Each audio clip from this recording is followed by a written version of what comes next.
रात दी बड़ी गरज चमक दे नाल जेड़ा ना वो बारिश हुई दी है। मौसम दा हाल जे रात दी बड़ी गरज चमक दे नाल जेड़ा ना बारिश हुई है। अल्लाह ताला अपनी बराने रहमत जेड़ी है ना एक बारी होर पा दे ना ते साडा कम यस हो जांदा है। लखां रुपयां दा लोकां दा डीजल बच जांदा है। मैं अपनी गल करना तकरीबन मेरी 2 एकड़ जेड़ी है ना वो गंदम है ते 2 एकड़ ते अगर मैं पानी लाना हुंदा ना ते कुछ नहीं ते 4000 रुपया लगना सी ते मेरा रब ने 4000 जेड़ा ना वो बचा दिता है।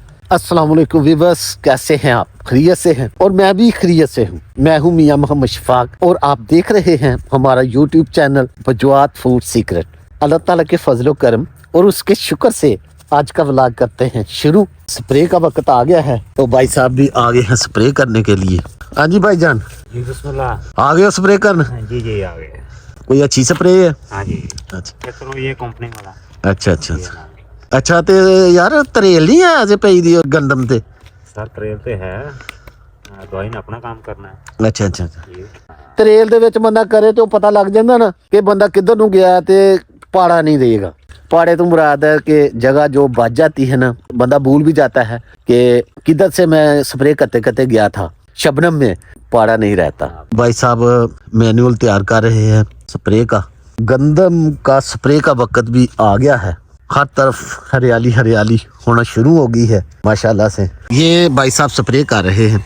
ये देखे सामने ये जो आपको नजर आ रही है ना ये पहला चक्कर जो भाई साहब गए हैं ना ये सामने गए हैं। ये दूसरा चक्कर ये सामने गए हैं। ये शबनम पड़ी हुई है ना जो आपको वाज़ह नजर आ रहा होगा कि भाई साहब जिधर जिधर जा रहे हैं उधर उधर निशान पड़ रहे हैं। इससे ये होगा कि पंजाबी में कि पाड़ा नहीं रहेगा। तो शबनम का ये फायदा है। बाज लोग तो ये कहते हैं कि शबनम में स्प्रे नहीं करना चाहिए गंदम को। बाज लोग कहते हैं कि शबनम में करना चाहिए कि पाड़ा नहीं रहता। जो जगह स्प्रे वाली रह जाए ना वहां पर घास नहीं मरता।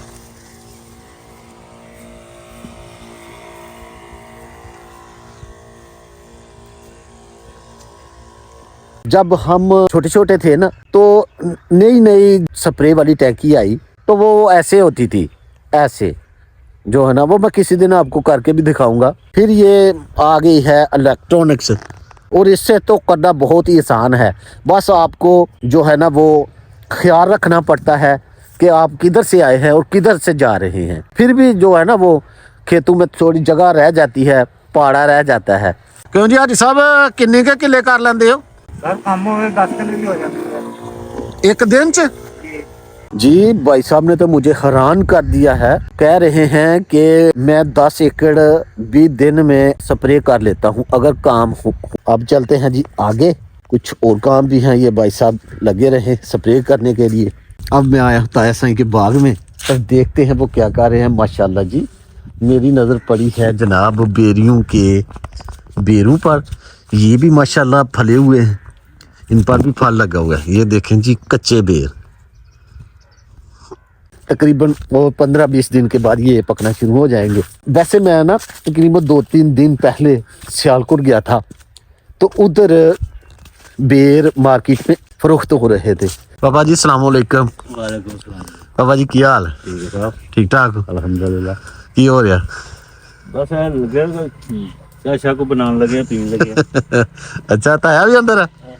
अच्छा माशाल्लाह जी माशाल्लाह माशाल्लाह जी ताया जी अस्सलाम वालेकुम। ये है जी हमारे बागों के शहजादे ताया साईं। अस्सलाम वालेकुम ताया जी। देखें ये कितना प्यारा जो है ना व्यू है। बाहर धुंध पड़ी हुई है और ताया जी चाय बना रहे हैं। तो इसकी मदद के लिए भाई फरियाद हैं तो वो चीनी पत्ती इकट्ठी कर रहे हैं और चाय भी ताया से पी कर ही जाएंगे इंशाल्लाह। आज ताया जी के हाथ की बनी चाय भी पियेंगे इंशाल्लाह।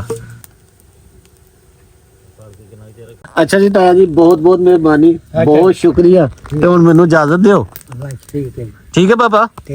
मां ना बड़ा मजा आया चाह दा ते बड़ा मजा आया आग सेकन दा भी। मैं भी चलिया, मैं भी जाना सियालकोट। अच्छा तो मैं चल पा साईं को 2 मिनट गप ला के।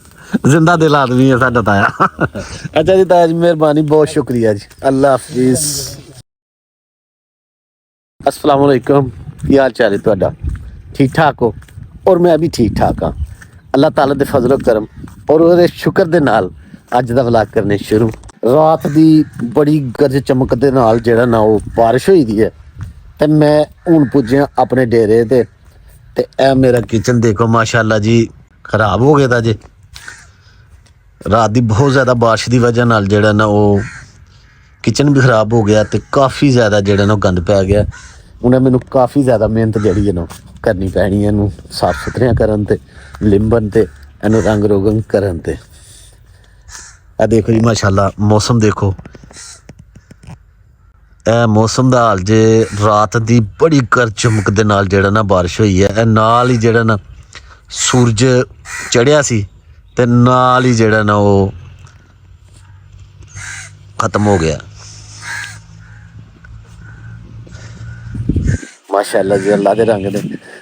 ਬਾਰਿਸ਼ ਸਾਨੂੰ ਚਾਹੀਦੀ ਵੀ ਸੀ ਤੇ ਅੱਲਾਹ ਤਾਲਾ ਨੇ ਪਾ ਵੀ ਦਿੱਤੀ ਹੈ ਤੇ ਅੱਗੋਂ ਚਾਂਸ ਵੀ ਨੇ ਜਿਹੜਾ ਨਾ ਉਹ ਪੈਣ ਦੇ। ਅੱਲਾਹ ਤਾਲਾ ਜਿਹੜਾ ਨਾ ਆਪਣੀ ਬਰਾਨੇ ਰਹਿਮਤ ਜਿਹੜੀ ਹੈ ਨਾ ਇੱਕ ਵਾਰੀ ਹੋਰ ਪਾ ਦੇ ਨਾ ਤੇ ਸਾਡਾ ਕੰਮ ਯਸ ਹੋ ਜਾਂਦਾ। ਲੱਖਾਂ ਰੁਪਿਆਂ ਦਾ ਲੋਕਾਂ ਦਾ ਡੀਜ਼ਲ ਬਚ ਜਾਂਦਾ। ਮੈਂ ਆਪਣੀ ਗੱਲ ਕਰਨਾ, ਤਕਰੀਬਨ ਮੇਰੀ 2 ਏਕੜ ਜਿਹੜੀ ਹੈ ਨਾ ਉਹ ਗੰਦਮ ਹੈ ਤੇ 2 ਏਕੜ ਤੇ ਅਗਰ ਮੈਂ ਪਾਣੀ ਲਾਣਾ ਹੁੰਦਾ ਨਾ ਤੇ ਕੁਛ ਨਹੀਂ ਤਾਂ 4000 ਰੁਪਇਆ ਲੱਗਣਾ ਸੀ ਤੇ ਮੇਰਾ ਰੱਬ ਨੇ 4000 ਜਿਹੜਾ ਨਾ ਉਹ ਬਚਾ ਦਿੱਤਾ। ਤੇ ਜਿਹੜੀ ਮੈਂ ਮਿਹਨਤ ਕਰਨੀ ਸੀ, ਪੀਟਰ ਚਲਾਣੇ ਸਨ, ਸਾਰੀ ਦਿਹਾੜੀ ਮੇਰੀ ਭੱਜਣੀ ਸੀ, ਉਹ ਵੱਖਰੀ। ਤੇ ਰੱਬ ਤਾਲਾ ਦੀ ਜ਼ਾਤ ਪਾਕ ਨੇ ਉਹ ਤੂੰ ਮੀਂਹ ਪਾਇਆ, ਬਾਰਿਸ਼ ਪਾਈ ਹੈ ਤੇ ਜਿਹੜਾ ਨਾ ਉਹ ਹਰ ਪਾਸੇ ਜਿਹੜਾ ਨਾ ਅੱਜ ਮਾਸ਼ਾਅੱਲਾ ਹਰਿਆਲੀ ਹਰਿਆਲੀ ਨਜ਼ਰ ਆ ਰਹੀ ਹੈ। ਆ ਦੇਖੋ ਰਾਤ ਨੂੰ ਇੱਥੇ ਜਿਹੜਾ ਨਾ ਐਨ ਪਈ ਹੈ ਜਿਹਨੂੰ ਅਸੀਂ ਬਰਫ਼ਬਾਰੀ ਕਹਿੰਦੇ ਹਾਂ, ਲੇਕਿਨ ਸਾਡੇ ਪੰਜਾਬੀ 'ਚ ਇਹਨੂੰ ਕਹਿੰਦੇ ਨੇ ਐਨ ਪਈ ਹੈ। ਹੁਣ ਇੱਕ ਪਿੰਡ ਜਿਹੜਾ ਨਾ ਉਹ ਖਤਮ ਸ਼ਰੀਫ ਹੈ, 10ਵੇਂ ਸ਼ਰੀਫ ਇੱਕ ਸਾਡੇ ਫੌਤ ਵੀ ਹੋ ਗਈ। ਸਾਡੇ ਬੜੇ ਜਿਹੜੇ ਨਾ ਉਹ ਕਰੀਬੀ ਹਨ ਮੇਰੇ ਬਜ਼ੁਰਗਾਂ ਦੇ ਤੇ ਉਹਨਾਂ ਦੀ ਫੌਤ ਵੀ ਹੋ ਗਈ ਸੀ ਤੇ ਉਹਨਾਂ ਦਾ 10ਵੇਂ ਸ਼ਰੀਫ ਦਾ ਖਤਮ ਹੈ ਤੇ ਉਸ ਖਤਮ ਵਿੱਚ ਵੀ ਸ਼ਾਮਲ ਹੋਣਾ। ਇੱਕ ਨਾਲ ਦਾ ਪਿੰਡ ਹੈ ਸਾਡੇ ਕੱਚੀ ਮਾਨ, ਉੱਥੇ ਇੱਕ ਉਂਝ ਫੌਤਗੀ ਹੋ ਗਈ ਹੈ ਤੇ ਉੱਥੇ ਜਨਾਜ਼ਾ ਪੜ੍ਹਨ ਵੀ ਜਾਣਾ ਸੀ। ਦੇਖੋ ਹੁਣ ਜਾਣ ਹੁੰਦਾ ਕਿ ਨਹੀਂ ਜਾਣ ਹੁੰਦਾ। ਤੇ ਹੁਣ ਵੈਸੇ ਜਿਹੜਾ ਨਾ ਹੁਣ ਮੈਂ ਜਾ ਰਿਹਾ ਪਿੰਡ ਦੀ ਤਰਫ ਹੀ ਤੇ ਉਸ ਖਤਮ ਦੇ ਵਿੱਚ ਸ਼ਰੀਕ ਹੋ। ਖਤਮ ਦਾ ਰਾਜ ਹੋ ਗਿਆ, ਸਪੀਕਰ ਲਾ ਕੇ ਸਾਡੀ ਜਿਹੜੀ ਹੈ ਨਾ ਅੱਡੇ ਵਾਲੀ ਮਸਜਿਦ ਤੇ ਜ਼ੇਰੇ ਤਮੀਰ ਹੈ।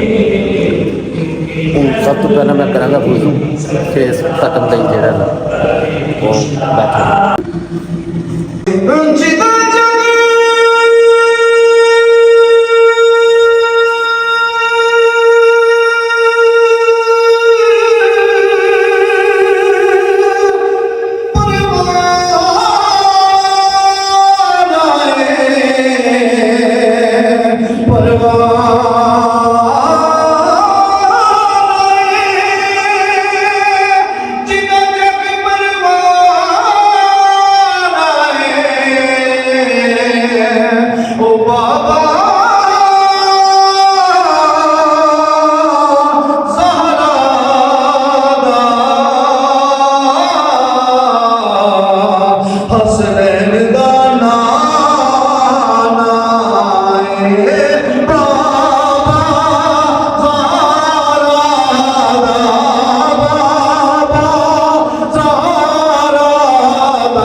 मेरे आका सलाम ने वुज़ू फरमाया। ये हमारा अहले सुन्नत वल जमात का अकीदा है। तो नबी जमीन पे कदम रखे, रब सारी जमीन को पाक कर देता है। कहा लोगों मेरे मुस्तफा को वुज़ू की जरूरत नहीं, वुज़ू इसलिए किया है कि पानी को पाकीज़गी मिलता है। हम अपने प्यारे नबी आखिरी नबी सोहरे नबी सल्लल्लाहु अलैहि वसल्लम की बारगाह नाज़ में हदिया पेश करके कबूल फरमा। अल्लाह करीम हाजी साहब की कब्र को हद्दे निगाह तक कुशादा फरमा, जन्नत के बागों में से एक बाग बना।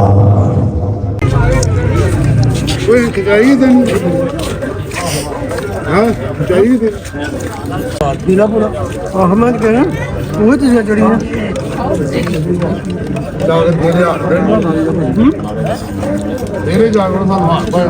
ਅੱਜ ਸਾਹਿਬ ਦੇ ਸਾਲੇ ਸਵਾਬ ਲਈ ਸੀ ਦਾਲ ਚਾਵਲ ਔਰ ਮਿੱਠੇ ਚਾਵਲ।